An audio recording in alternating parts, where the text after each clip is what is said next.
man has died after falling from a bonfire during 11th Night celebrations in East Belfast on Friday night. Good morning, and welcome to the Morning Brief. Today is Sunday, 12th July 2026. I'm Neil, and in the next few minutes, I'll take you through the news that matters at home in Ireland, then across to Britain, and out into the wider world. Everything you need to know before the day begins. Ireland. Let's begin here at home, in Ireland. Warren Little, a man in his 40s, died from injuries he sustained after falling from a bonfire on the Brannel estate during Belfast's 11th Night celebrations on Friday night. The incident has raised significant safety concerns around traditional bonfire events in Northern Ireland, and it's prompted fresh questions about oversight and precautions at these annual gatherings. This tragedy highlights safety issues in Northern Ireland that communities across the island need to take seriously. Similar traditional bonfires occur in border areas and beyond, and better cross-community coordination on safety standards could help prevent further loss of life. Now, shifting to the weather crisis gripping the country right now. Water restrictions have been imposed in North Kildare as reservoir levels drop sharply during the current heatwave. Uisce Éireann has halted water supply from Allen Reservoir from 6 p.m. onwards, and nighttime restrictions are also being implemented in other parts of the country. The pressure on Ireland's water infrastructure is mounting as temperatures remain high. The knock-on effect for Irish households? Thousands of people are being asked to conserve water during their evening and night hours, affecting everything from showers and washing to garden use and essential domestic tasks. These aren't minor inconveniences. They expose how stretched our water systems are during extreme weather. A climate scientist has warned that climate change is actively amplifying the extreme temperatures currently affecting Ireland. The expert described the current conditions as not natural and stressed that Ireland is experiencing intensified extremes due to global warming. This isn't simply a hot spell, it's a signal of how our climate is shifting and how future summers may look if we don't act. For Ireland, this matters because these intensified extremes are now the new baseline for planning our infrastructure, our agriculture, and our public services.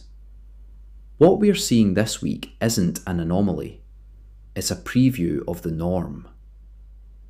On the political front, the Taoiseach faces a considerable challenge during Ireland's current EU presidency. Securing agreement on a €2 trillion 7-year EU budget across all 27 member states.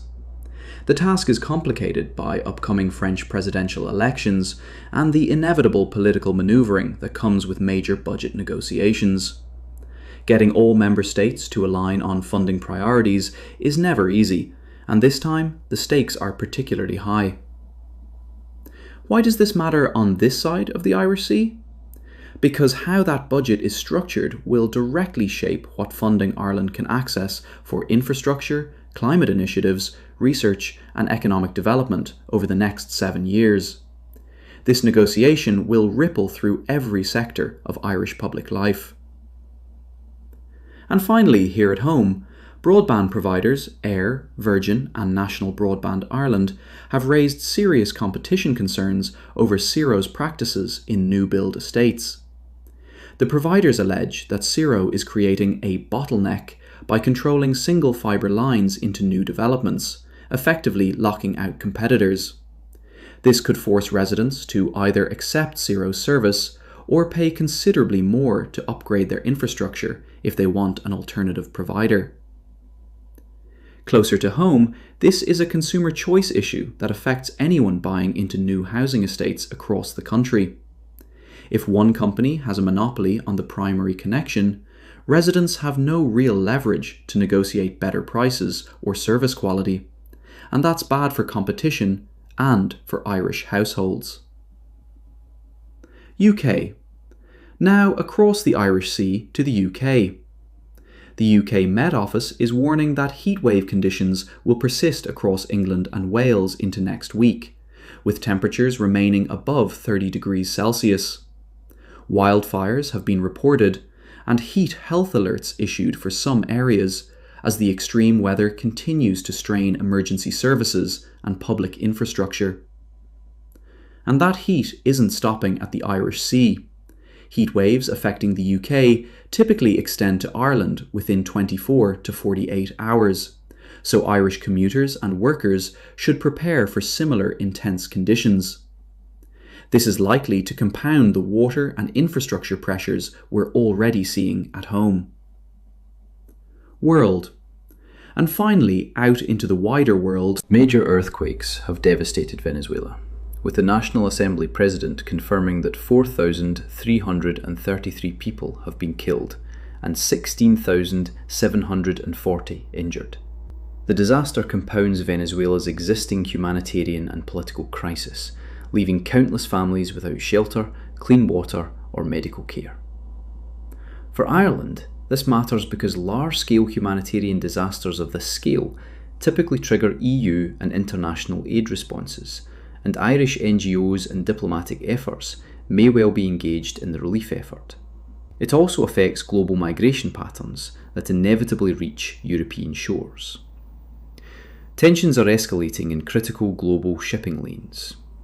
The US has conducted military strikes following an attack on a Cyprus-flagged vessel in the Strait of Hormuz, and Iran has now closed the waterway, one of the world's most vital shipping choke points.